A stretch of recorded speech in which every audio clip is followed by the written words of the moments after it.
வெல்லும் தமிழ் பெண்கள் என்ற இந்த மாநாட்டிற்கு என்ன காரணம்? பெண்களுக்கான ஒரு ஆட்சியை, பெண்களின் எதிர்காலத்தை பெருமைப்படுத்தக்கூடிய ஒரு ஆட்சியை நடத்தி கொண்டிருக்கக்கூடிய நம்முடைய முதலமைச்சர் அண்ணன் தளபதி அவர்களுக்கு நன்றி சொல்லக்கூடிய ஒரு மாநாடு இந்த மாநாடு. அடுத்து எங்களுடைய ஆட்சி, பெண்களுக்கான ஆட்சி, பெண்களின் ஆட்சி, பெண்களின் எதிர்காலத்திற்கான ஆட்சியை மறுபடியும் தரக்கூடிய நம்முடைய முதலமைச்சர் அவர்களுக்கு உங்கள் பின்னால் நாங்கள் நிற்கிறோம் என்று சொல்லக்கூடிய மாநாடு இந்த மாநாடு.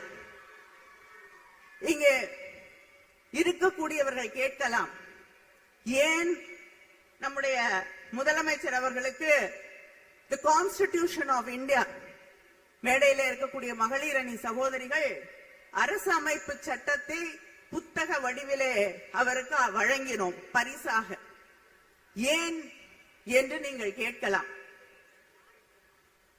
அரசியலமைப்பு புத்தகத்தின் முக உரையில் சொல்லப்பட்டிருப்பது we the people, மக்களாகிய நாம். இந்த மேடையிலே மகளிராகிய நாங்கள் உங்களிடம் இந்த நாட்டை, தமிழ்நாட்டை இல்லை, இந்த நாட்டை ஒப்படைத்திருக்கிறோம், இந்த நாட்டின் எதிர்காலத்தை ஒப்படைத்திருக்கிறோம். நம்முடைய அரசமைப்பு சட்டம் நமக்கு தரக்கூடிய செய்தி justice, equality, fraternity and liberty. இதை பாதுகாக்க வேண்டும் என்பதுதான். அந்த நீதி, சுதந்திரம், சமத்துவம், சகோதரத்துவத்தை காப்பாற்றக்கூடிய ஒரே முதலமைச்சர் நம்முடைய முதலமைச்சர் அண்ணன் தளபதி அவர்கள் என்ற நம்பிக்கையை நாம் மட்டும் இல்லை, இந்த நாடே அவர் மீது வைத்திருக்கிறது. அதனால்தான் பத்திரமாக வைத்திருங்கள் அண்ணா என்று அந்த அரசமைப்பு சட்ட புத்தகத்தை உங்கள் கையிலே தந்திருக்கிறோம். இந்த நாட்டை, தமிழ்நாட்டை இல்ல, இந்த நாட்டை பாதுகாக்க வேண்டிய கடமை உங்கள் கைகளில் இருக்கிறது. ஏனென்றால் உங்க குரல் வந்த பிறகுதான் இந்த நாட்டில் உங்களுக்கு பின்னால் தான் ஒவ்வொரு குரலாக அங்கே இருக்கக்கூடிய பாசிச அரசுக்கு எதிராக எழக்கூடிய அத்தனை குரல்களும் உங்களுக்கு பின்னால் அணிதிரக்கூடிய குரல்களாகத்தான் இன்று இருந்து கொண்டிருக்கிறது. அதனால்தான் இந்த நாடு உங்களை நம்பி இருக்கிறது என்பதை நான் திரும்ப திரும்ப திரும்ப இங்கே சொல்லிக்கொள்ள விரும்புகிறேன். இந்த மாநாட்டிலே சில கருத்துக்களை நான் உங்களோடு பகிர்ந்து கொள்ள விரும்புகிறேன்.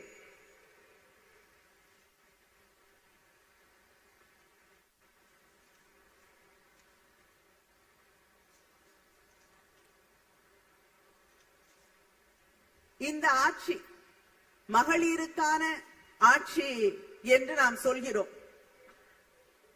கலைஞர் மகளிர் உரிமை தொகை இன்று 1,30,00,000 சகோதரிகளுக்கு, தமிழ்நாடு முழுவதும் இருக்கக்கூடிய சகோதரிகளுக்கு தரப்படுகிறது. நம்மளை பார்த்து நிறைய பேர் கேட்கிறாங்க, தேர்தல் நேரத்தில் வாக்குறுதி கொடுத்தீங்களே நிறைவேற்றினீங்களான்னு. இந்த 1,30,00,000 சகோதரிகள் சொல்லுவார்கள், நாங்கள் கொடுத்த வாக்குறுதியை நிறைவேற்றி இருக்கிறோம் என்பதை பறைசாற்றக்கூடியவர்கள் அவர்கள்.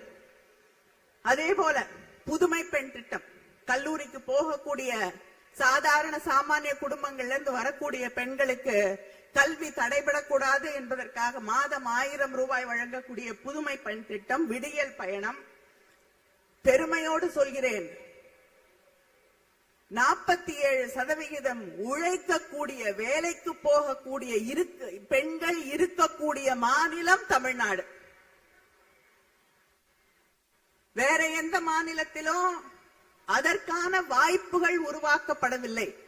நமக்கு 47% பேர் இருக்கோம்னா அதற்கு காரணம் அதற்கான வாய்ப்புகள், கல்வி, அடிப்படை கல்வி வழங்கப்பட்டது, கல்லூரிக்கு போகக்கூடிய வாய்ப்புகள் உருவாக்கி தரப்பட்டது.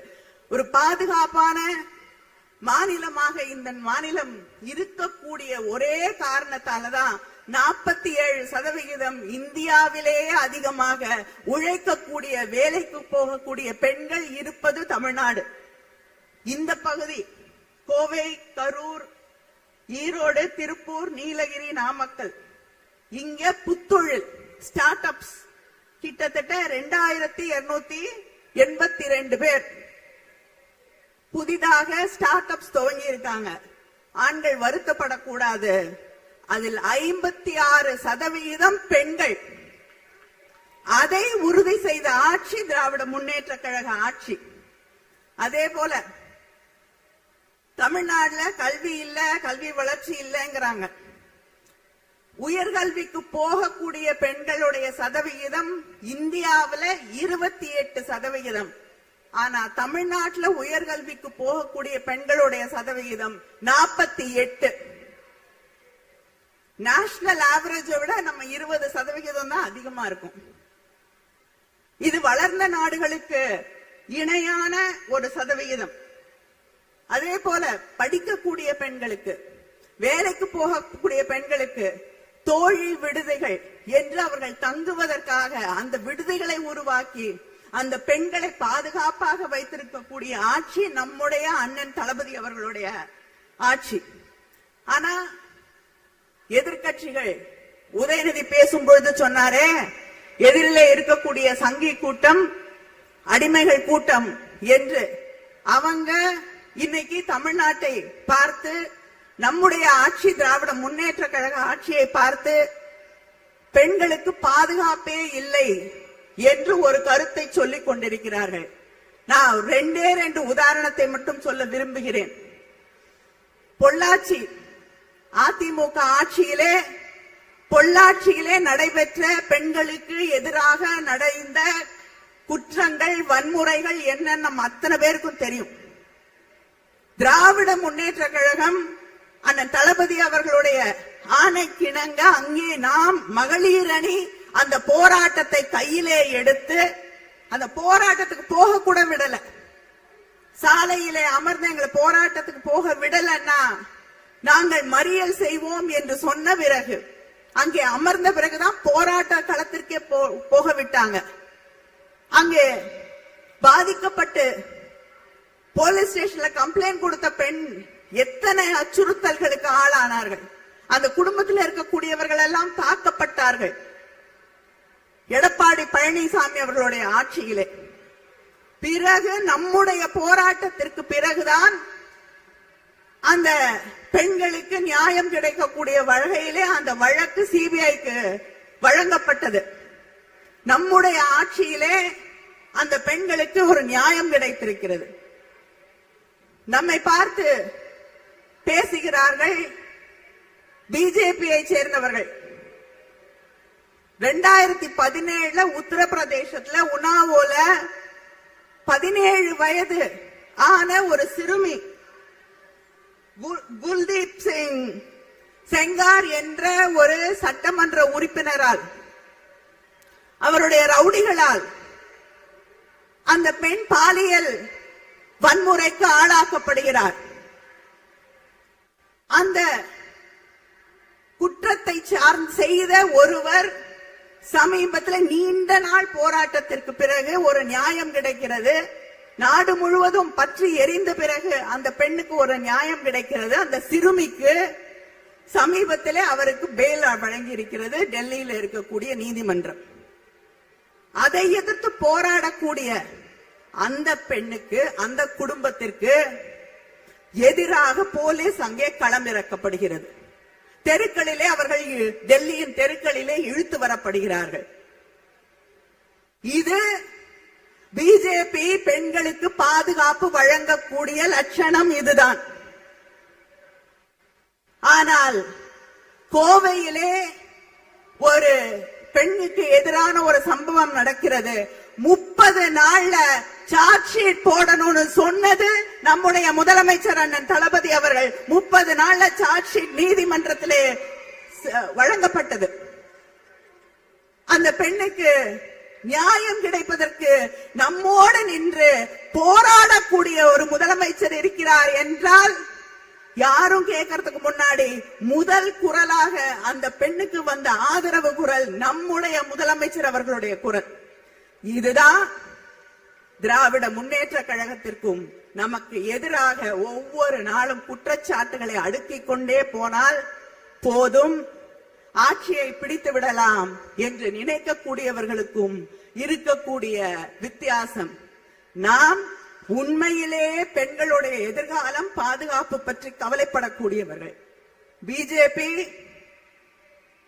ஆட்சி பொறுப்பிற்கு வருவதற்கு முன்னால் வருஷத்துக்கு 2 கோடி பேருக்கு வேலை வாய்ப்புனாங்க.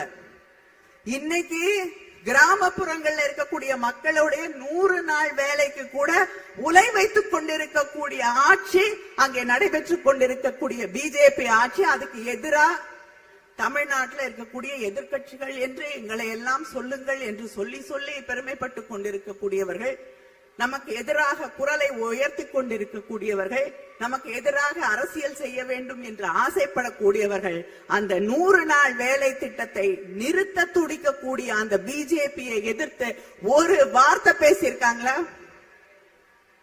அதை எதிர்த்து தொடர்ந்து போராடி கொண்டிருக்கக்கூடிய முதலமைச்சர் இயக்கம் திராவிட முன்னேற்ற கழகம் மட்டும்தான்.